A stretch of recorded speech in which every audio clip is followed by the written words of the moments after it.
কি হ্যাঁ এই রিসাসিটেশন এখানে দেখতে চাইলে এখানে আসেন। আচ্ছা, প্রথমে হচ্ছে আমাকে হ্যান্ড ওয়াশ দিতে হবে, গ্লাভস পরতে হবে। একটা নির্দিষ্ট বলতে পারে যে হচ্ছে বাচ্চাকে সাকশান স্টিমুলেশন দেওয়া হয়েছে, আর কোনো বাচ্চা ব্রেথ করে নাই, এই স্টেজ থেকে আমার শুরু করতে হতে পারে। একেবারে হচ্ছে ডেলিভারি থেকেও শুরু করা লাগতে পারে। আমি একটু ডেলিভারি থেকে বলি। বাচ্চাটা হচ্ছে ডেলিভারির পরে মায়ের পেটে বাচ্চাটা থাকবে, থাকার পরে আমি কি অবস্থায় বাচ্চাটা এটা আমি দেখবো না, কান্না করলো কিনা এটা দেখবো না, সাথে সাথে আমি কি করবো, মিকোনিয়াম স্টেইন আছে কিনা সেটা আমি দেখবো। যদি মিকোনিয়াম স্টেইনিং না থাকে তাহলে আমি প্রথমে আমার কী কী ইনস্ট্রুমেন্ট লাগবে, প্রথমে 2টা শিট লাগবে, আমার 2টা শিট লাগবে, আর হেড ক্যাপ লাগবে মাথায় ক্যাপ দেওয়ার জন্য, আর তারপরে আমার হচ্ছে 7.1% হেক্সিসল লাগবে, তারপর সিজার লাগবে, 3টা টাই লাগবে অথবা 2টা আম্বিলিকাল কর্ড লাগবে, আর পেঙ্গুইন সাকার লাগবে, আম্বু ব্যাগ লাগবে, আর স্টপ কক লাগবে, স্টেথোস্কোপ লাগবে। টোটাল 10টা জিনিস লাগবে। তো প্রথমটা হচ্ছে পরিষ্কার একটা যেটা হচ্ছে আছে, এটা দিয়ে প্রথমে এখানে রেখে সাজাতে ড্রাই করব। এভাবে অ্যাক্সিলা, গ্রোইন, তারপর এভাবে ড্রাই করে এটা তো ওয়েট হয়ে গেল, তো এটা আমি ডিসকার্ড করে দিব। ডিসকার্ড করে তারপর আর একটা নতুন যেটা ড্রাই কাপড় আছে সেটা দিয়ে আমি বাচ্চাটাকে অবশ্যই ঢেকে দিব।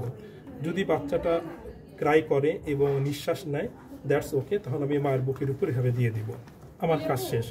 যদি বাচ্চাটা ততক্ষণ পর্যন্ত নিঃশ্বাস না নেয়, ক্রাই না করে, তাহলে আমি তখন সাকশান স্টিমুলেশন দিব। পেঙ্গুইন সাকার, যে পেঙ্গুইন সাকারটা আগে চেক করে নিব, এভাবে দেখে থাকে, হ্যাঁ, এটা পেঙ্গুইনটা চেক করে নিব। এভাবে আগে প্রেশার দিব, নেগেটিভ প্রেশার, তারপরে একটু ব্যাক করে নিব, এখানে সিক্রেশনগুলো ফেলে দিলাম, তারপরে এভাবে আগে প্রেশার দিব, হালকা প্রেশার দিয়ে সিক্রেশন দিব। এভাবে ভিতরে দিয়ে প্রেশার দেওয়া যাবে না, তাহলে এয়ারগুলো ঢুকে যাবে। তার আগে প্রেশার দিয়ে তারপরে এভাবে নেগেটিভ সাকশন দিয়ে নিলাম। সাকশন স্টিমুলেশন কীভাবে করবে, এভাবে পায়ে দেওয়া যায়, সবথেকে বেটার হচ্ছে। বাচ্চাটা যেহেতু ঢাকা আছে, ঢাকার উপরেই, হ্যাঁ, কাপড়ের উপর দিয়ে আমি ব্যাকে ল্যাটারাল আলনার মডেল দিয়ে হবে 1 2 3 3বার এভাবে দিব। তারপর যদি তাতেও কান্না না করে, যদি কান্না করে, যদি ব্রেথ হয়, তাহলে আমি এই পর্যন্ত দিয়ে রুটিন কেয়ারে চলে যাব, যে ওটা যেভাবে আমেরিকাল কট ক্লাম্প করে। তাহলে আমি বলে দিই রুটিন কেয়ারটা কি। আমি হচ্ছে 2 ফিঙ্গার আহাবে আমি প্রথম টাই করব, তারপর 1 ফিঙ্গার আহাবে দ্বিতীয় টাই করব, সেখান থেকে 4 ফিঙ্গার আয়ে আমি হচ্ছে 3rd টাই করব। করার পরে আমি কাটবো কীভাবে, এই যে দ্বিতীয় থেকে 1 ফিঙ্গার, মানে এখানে সহজে বলে 214 211, দ্বিতীয় টাই থেকে আমি 1 ফিঙ্গার উপরে আমি কাট করব। আর যদি মানে হচ্ছে ক্লাম দিই, তাহলে 2টা ক্লাম দিলেই হয়, এখানে আর 3টা না দেওয়ার কথা বলে নাই। যাক, আমি রুটিন যেভাবে বলে সেভাবে 211তে আমি কাটবো। এটা আমি 7.1% ক্লোরহেক্সিনে সিঙ্গেল টাইম ইউজ করবো।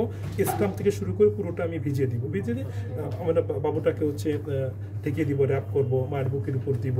IYCF এর যে মানে কম্পোনেন্ট আছে সেগুলো ব্রেস্ট ফিডিং করতে দিব।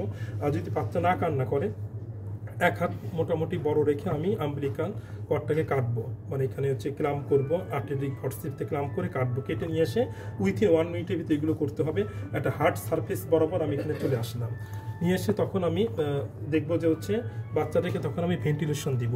এই মাস্কটা এভাবে খোলা থাকবে, মাস্কগুলো অ্যাপ্রোপ্রিয়েট সাইজ মাস্ক নিতে হবে, যেটা বাচ্চা নোজ স্টিল, মাউথ এবং হচ্ছে চিন কভার করে, নট কভার দ্য আইকে কভার করা যাবে না। এটা মোটামুটি অ্যাপ্রোপ্রিয়েট সাইজ দেওয়া আছে, এভাবে রাখতে হবে। আর পরের নিয়ম হচ্ছে এখানে আমরা এই আঙ্গুলটা এখানে দিব, 2টা আঙ্গুল হবে, এইভাবে ধরা যাবে না, রিমগুলো নষ্ট হয়ে যাবে। এইভাবে দিব, দিয়ে এখানে জাস্ট প্রেশার দিব, হয়ে গেল। এখন অ্যাপ্রোপ্রিয়েট সাইজ আমি দেখে নিলাম, এইটা সাইজ ঠিক আছে।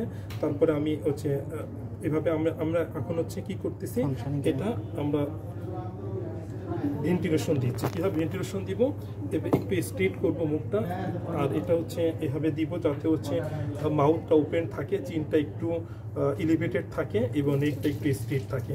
এভাবে দেওয়া যায়, এভাবে আমার সুবিধা হয়। আর আরেকটা কথা বলি, অক্সিজেন কখন দিব, যদি 35 সপ্তাহের আগে হয়, তো সেই বাচ্চাকে আমরা এমনভাবে অক্সিজেন যাবো, এয়ারে অক্সিজেন থাকে 21%, যাতে আমরা 30% পর্যন্ত অক্সিজেন যায়, 21 থেকে 30%। 35 উইক্সের পরে জন্মগ্রহণ করলে অক্সিজেন দেওয়ার প্রয়োজন নয়, এটা না বললেও চলবে। ধরার নিয়মটা হচ্ছে এভাবে আমি এভাবে দিব, স্ট্রেট, আর এই এটা হচ্ছে চিনের উপর থাকবে, 2টা এভাবে থাকবে। আর স্ট্রেট করতে হবে, হ্যাঁ স্ট্রেট করতে হবে। স্ট্রেট করে চিনটা থাকলাম, আর এটা দিয়ে এটা টাইট করে দেখি হয় কিনা, আমি জানি না হচ্ছে কি হচ্ছে না, মনে হয় না ভালো হচ্ছে না, একটু হচ্ছে এটা ভালো হচ্ছে, এই যে না একটু মানে আর একটু ভালো করা উচিত। যাকে হবে আমরা কতক্ষণ দিব, 1001, 1002, 1003, মানে একটু ফুলাতে দেখাতে হবে, এভাবে আমি একটু ধরবো। নর্মালি এত বাঁকা করে না, কিন্তু আমি মানে পরীক্ষার সময় একটু বাঁকা ভালো করে না করলে ফোলে না, এভাবে দিলে কিন্তু চলে যাবে। হ্যাঁ আমি একটু এভাবে দিয়ে মানে না ফুললে একটু মানে খারাপ লাগে, তখন নিজের কাছে মনে হচ্ছে না, এরকম লাগবে। এভাবে দিয়ে এই যে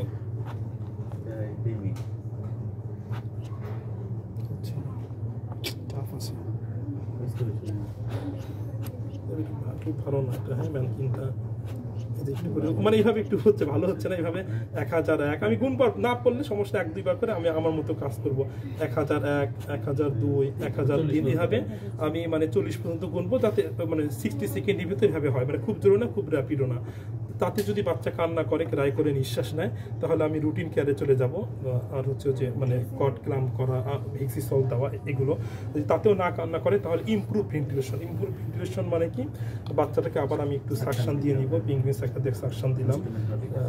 সাকশন দিলাম। তারপরে হচ্ছে ইনস্ট্রুমেন্টগুলো সব ঠিক আছে, অ্যাপ্রোপ্রিয়েট সাইজ মাস্ক আছে কিনা একটু দেখবো। তারপরে হচ্ছে ঠিক মতো ফিটিং আছে কিনা সেটা আমি দেখে নিব। দেখে নেওয়ার পর আবার হচ্ছে পজিশনটা আবার একটু ভালোভাবে স্ট্রেট করলাম। হার্ডার সিল, হ্যাঁ আমি একটু ভালোভাবে আর একটু সিল করলাম, মানে তখন হয়তো ভালোভাবে হয় না, এবার হার্ডার সিল করে তখন এভাবে দিচ্ছে, তার একটু মানে হার্ডার স্কুইজটা আর একটু জোরে করবো। 2001, 2002, 2003, 2004 এভাবে আমি মানে আবার হচ্ছে